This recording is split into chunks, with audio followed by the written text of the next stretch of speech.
to the Promethean Project podcast. It's kind of a mouthful, so we're going to be looking to tool that around with some different names. I think we might call it primed because we have 3 P's and P to the third power, so it's all nice and wrapped up in the primed option. So I'll get back to you guys on that. Keep your eyes out on the new name, but for right now, we're going to call it the Promethean Project podcast. And as you can see, I'm wearing my Promethean Project hat, all about, finding that internal flame and internal potential. So that's what we're doing here with these podcasts. We're going to be meeting with some different people who are like-minded as we are, and we're going to be talking about different subjects. And, each month we're going to have someone new. We might break it down to every 2 weeks. It depends, how often we can get people to come. And we're going to be talking about what they love to do, how it relates to kind of what we do, and, just betterment and finding that full potential for everyone out there. So welcome, and, thanks for listening and watching. It's going to be, the video is not going to be that exciting. It's just going to be the two of us. But, we have our first guest. Her name is Alicia Hunter, and she's going to tell you a little bit of her background, and then we're going to get into the conversation. So, Alicia. Okay. Thanks, Steve. So I guess what I do is I teach Ashtanga yoga. I'm a massage therapist, craniosacral therapist, and an Ayurvedic practitioner. And so my background coming to this point, I guess, would be, I guess I grew up really confused, not knowing what resonated with who I am, and made a lot of decisions that went against that. Right. So it took some time to, figure out what made sense to me, and that was massage. So I started going to school for massage, and that opened up just door after door after door. And, I've tried a lot of different healing techniques and modalities. I've been really grateful to meet some amazing people. And the things that have resonated with me is what I do now. So the cranio, just good old massage, and Ayurveda, and then movement through yoga. Oh, great. So that's cool. So can you talk a little bit, we'll get into what each one of those are in a little bit, but can you talk a little bit how you came into the massage world, like what kind of sparked that interest for you? Well, I was in school for nursing, and I was working as a CNA, and so I was really immersed in that environment, and just nothing was good. I was making money, and I was spending it on stuff that didn't mean anything to me. And I had always enjoyed massage, like growing up. It was something that I did with my family a little bit. And then my mom gave me a few gifts for professional massage. And I just remember thinking just how that experience really affected me. I felt different. I felt good. I was happy for the first time, maybe. Oh, yes. Yeah. So I had the opportunity when I was in nursing school. I thought about going to school, switching to PT, physical therapy. So I thought, instead of working as a CNA, I'm going to work as a massage therapist as I complete this degree. So that's how that started. I went to school for massage and just stayed there, kind of, diverted my path. Right. That's great. So you're licensed to do massage. So you talked about that. You talked about craniosacral. Is that like massage, or is that a different name to that? Mm-hmm. Craniosacral therapy is great. So I think the best way to describe it is it's working with the nervous system. Right. Which is like the backbones of all the workings in the body. So, massage is really great. It relaxes the muscles when there's tension. It stimulates growth hormones, feels really good. But then there's still this underlying pattern that's happening in the body to create this tension, to create this imbalance. Why do we get sore in certain spots? So cranio gets deeper. It's works with the fascia, which is very much, complete in the whole body. So if there's any kind of tension in the body, the cranio is going to get in there and help to loosen that, help to bring more balance. So it's massage, but it's deeper, but it's also lighter type work, which is interesting to think about. It's very gentle work. Oh, okay. Mm-hmm. That's interesting you brought that up because, as you know, Alicia and I are actually working on putting together this yoga practice as a 12-step. We're going to be doing that this fall. And so we're going to put our heads together and we're going to use her yoga expertise and some of the work I've done to kind of make this something for Western Mass for people to come in. There's a couple groups out here already. Ours is going to be housed in Belchertown for now at the Nest through the Promethean project, but I got my plug in there. But the reason I find that really interesting is because in the certification I did for that Y12SR, the yoga as a 12-step recovery program, we talked a decent amount of about fascia in there and how yoga is really good to manipulate fascia as well, and how a lot of times when you deal with addiction or any trauma or anything, and that way we hold, like their big saying is we hold the issues in our tissues, right? So a lot of these stuck emotion and energy kind of gets stuck in our body through our fascia, and by doing the yoga practice and the meditative practice of it too, we can kind of loosen that up.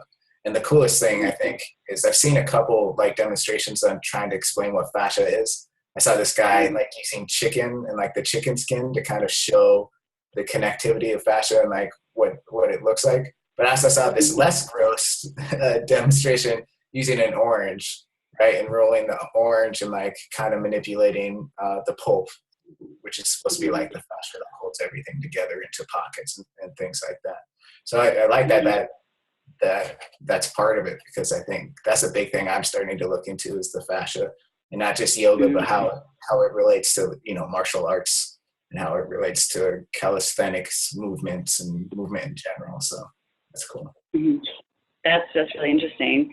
I also had learned this demonstration where you take cornstarch and mix it with water. I think it's pretty much equal parts. And then you take a nickel, which is 5 grams. And from our first craniosacral class, they give us a nickel and we put it on our arm and see what 5 grams feels like. That's the pressure that you use when you're doing cranio, versus massage can be really aggressive and deep. So you take this substance of the cornstarch in the water and it stimulates our plasma. It's the same, it reacts the same way. And you put the nickel on it and the nickel slowly sinks all the way to the bottom. But you can hit this substance with a hammer as hard as you can and you won't get anywhere. Right. So it's something interesting. Sometimes people think you just need that really deep work, like that hard work to get, to our knots and whatever. But it's the real gentle, subtle pressure that's more effective. Oh, I like that. That's really cool. Interesting. Yeah. Definitely interesting. So definitely a lighter touch, so I'm sure you get people who come in who want to try that and they're used to like regular massage therapies and things of that nature and that deep tissue kind of massage, and they really like to get that work. And how do you kind of, I don't want to say sell, but how do you explain the lighter touch and kind of let them know, hey, this is really going to help? You may not feel that deep, like, push into the body and manipulating of the muscles like that, but how do you kind of explain that to them? It's a good question. It's something that's really individual to everyone, because it really needs to be their own experience.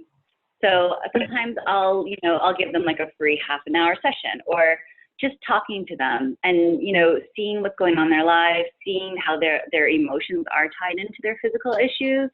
And pointing out, what cranio is doing. So I think, you picked up on like the issues are in the tissues, like the fascia is definitely a storehouse of our emotions. And the fascia, when we get impacted, like this is an extreme example, but if we're in a car accident, whatever we're feeling during that experience, it can get locked in our fascia and create this like pull, like a spider web. And that can create this like imbalance or this like stuck frozen shoulder or something. So, talking about that and how how cranio is helping to release that, whereas massage might not be able to get there.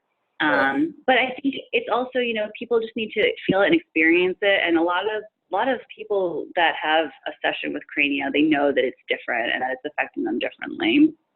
That's awesome. It brings up another good point that I've been looking into. I can't remember the person's name. Their book is on like my Amazon to read list, but there's a study on how humans and animals experience trauma differently, and it goes into some of the studies of animals and after they experience trauma, how they kind of process it so that it's just like this one-time period and they can move on from it rather than having it kind of infect their body in negative ways. And one of the coolest things is movement, and breathing is a big factor in why animals don't hold on to this trauma in their body. And they show several videos of like, tigers and polar bears. This one video of a polar bear who was being tagged to monitor. And after he got tagged, it was really traumatic for him. They obviously had to sedate him to like tag him and get everything. And the first thing he does once he becomes conscious again is just breathe really deeply, right? It's just very strong breaths and just long and like really deep, like into his core and into like his people call it different things, right? But like deep into the stomach breathing, so you're not breathing from the chest, you're breathing from your diaphragm, which is big in yoga.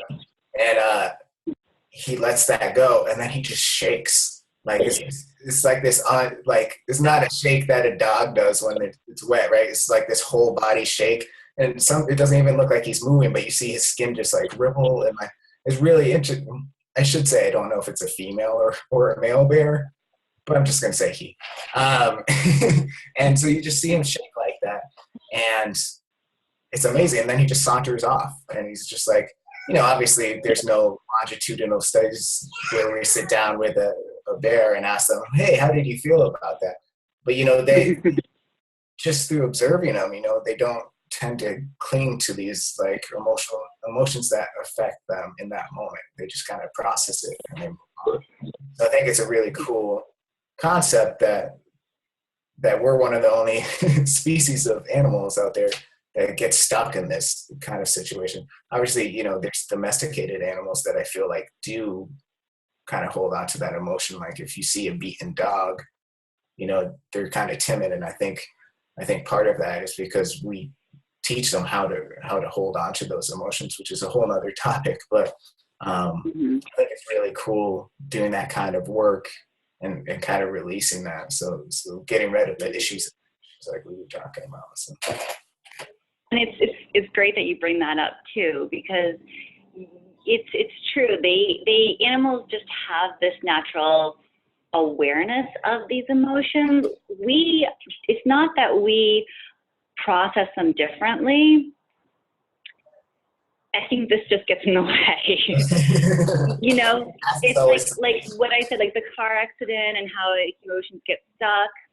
That happens, but just like it would happen for those animals, but then they have this instinct on like, well, I need to like breathe and get oxygen and nutrition in through my body, really pump up my circulation, and then just like move in it and it goes.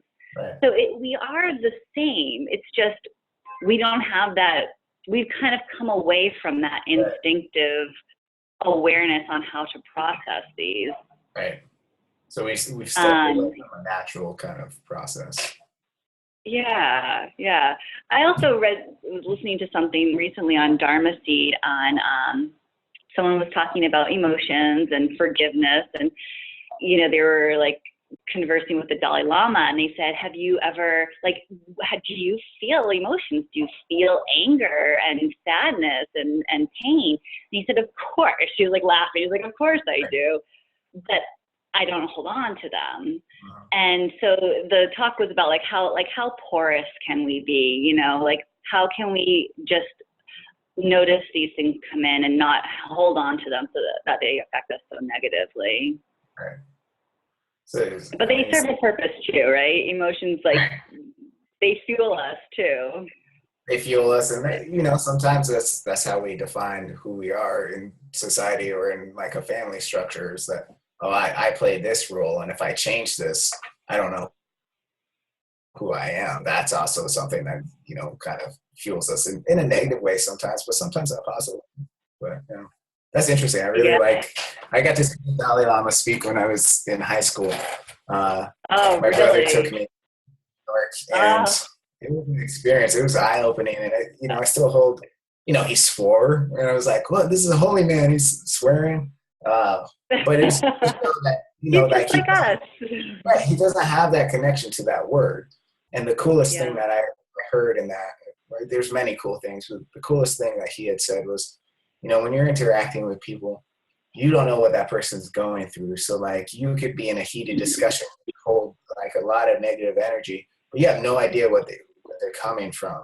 So I think of this like in retail, when I used to work in retail, like you get people come in and they're ready to rip your head off sometimes, but you don't really know. Like maybe they just got some really bad news and their loved one passed or whatever. And so like I've always held on to that. And you know, obviously I do not always live by that principle, but after the fact I try to remind myself like, hey, you know, okay, I'm gonna try to remember this next time and see what I can do differently. But the other cool thing is to kind of look at people that you have disagreements as, and maybe people you don't like, and to look at what they're good at and hold them in high regard for what they're good at, right? And in that way, you're never really looking down at someone if you could see the positive in the person, even though you're not getting along with them. Like, and he said, oh, it's for me. For me, it's easy because, you know, he's bald. It's like, I have no hair. So if I get an argument with my neighbor, we're like, oh, that guy's better at growing hair than I am. And kind of shift that, like, viewpoint of like, oh, okay, maybe I was holding on to this, but he's better than me at that. So. He has beautiful hair. So it's pretty interesting. And, you know, obviously some of it's for comical factor, but like just to look at that small amount too is really cool. It's always nice I'd love to see him speak again. I know he comes around here sometimes, so probably have to go the next time he's in Boston. Oh, that'd be amazing. Yeah. So we talked a little bit about the cranial, and in doing that, you were talking a lot about we were talking about the processing through the fascia and the emotions, and you mentioned something that I want to touch upon because I think it's another thing that you do through Ayurveda, right? Did I say that right? I'm not really sure. Yeah, Ayurveda. Okay. All right, I'll let you say it. I'll practice. So next time we talk, I'll but you were talking about. I think I posted on Facebook like how to break it down. I have to go back and look at those. Right. But I think it's really interesting, and you know, although I can't pronounce it, I have looked into it a little bit. So I'm just wondering if you could talk a little bit about that, because I think that's an important piece of what you do too, and just. Yeah, so Ayurveda it's great. It's something that I definitely live by. It translates to the science of life. That's what Ayurveda means. So it's probably the oldest, I guess we could say, medical system. I don't even consider it that though. I consider it a science. I consider it observation and awareness, and that's what I love about it, because Ayurveda, even though it's such an old system, it's constantly evolving as we are. So some of the principles that were, set in stone back then they've evolved.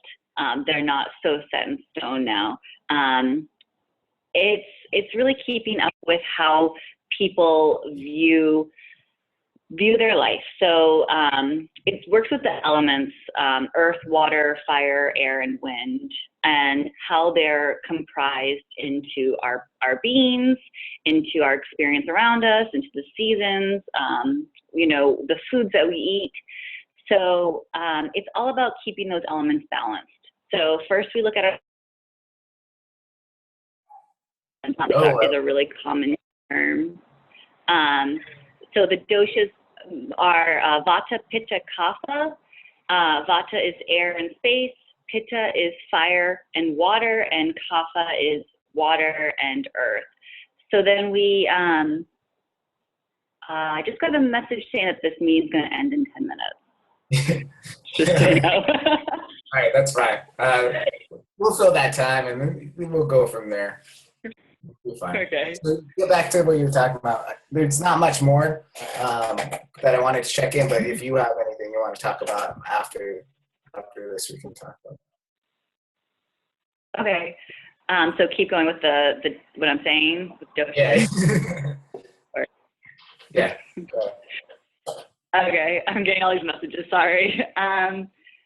So we work with the doshas, the Vata, Pitta, the Kapha. Those comprise the 5 elements, and we look at our body, see where there's an imbalance, where there's a predominance, and then we balance the rest of our life around that. So what we're eating, when we're awake, and what our activities are, our habits, our routines. It all works to keep those elements balanced. And, theoretically, when we're in balance, then we're thriving. So, so it's pretty fascinating. It's really complex, but it's fun once you start to learn a few key points. But you can, it's a lifelong study. Great. It sounds really interesting. So, We'll have to. It's a good quick overview. Yeah, we could probably do a whole nother talk on that. We'll schedule some time to kind of review that. Definitely. So I know that, so we talked a lot about emotions and practice, and I know that you do Ashtanga yoga. How did you get into that type of yoga? Well, I've studied a lot of different styles, and I can never say I had a bad yoga class. I've always enjoyed it, and I've always enjoyed movement. It's kind of a funny coincidence. Where I was working in Northampton, I had moved to Northampton and wasn't practicing yoga for a couple of years, and then Ashtanga yoga moved into the same building right in front of me. So I connected with the teacher and started taking classes. Yeah. And she's like, do you want to start teaching? So I did the intensive with her, and I've been studying ever since and apprenticing with her. And it's just really resonated with me, with my lifestyle. It makes a lot of sense to me. It's just a really beautiful practice that feels like I'm getting everything that I need out of this 1 hour class or 1 hour and a half, whatever it is. So it's one of the older lineages of yoga, and I just really think it's great.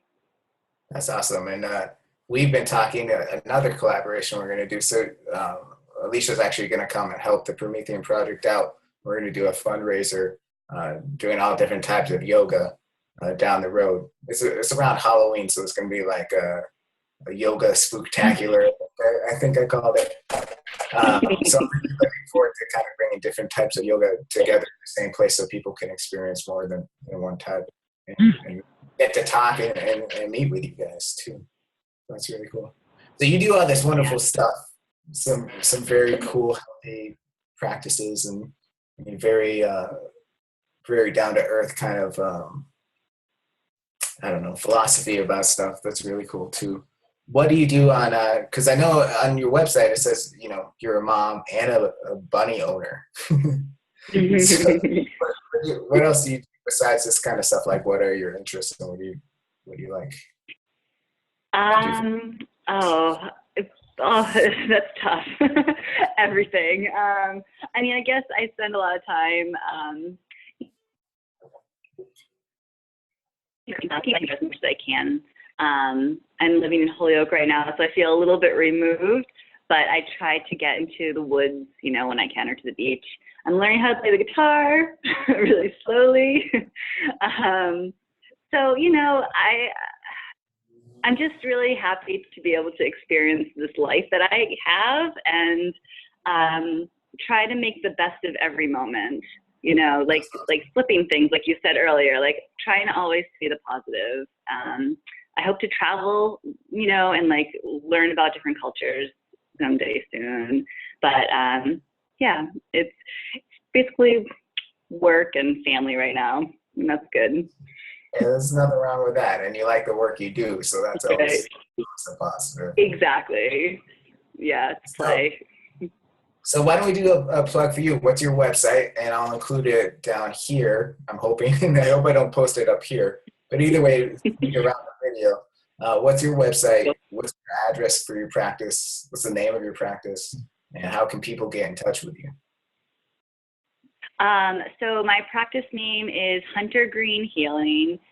My phone number is 413-949-2371, and you can log on to my website and email me through there, or send me a text message. Awesome. Well, thank you very much, Alicia. And thank you, Steve. We'll look forward to having you down the line again once we get a little bit more depth in the podcast, and you can talk to us a little bit more about some of the stuff we talked about today. God.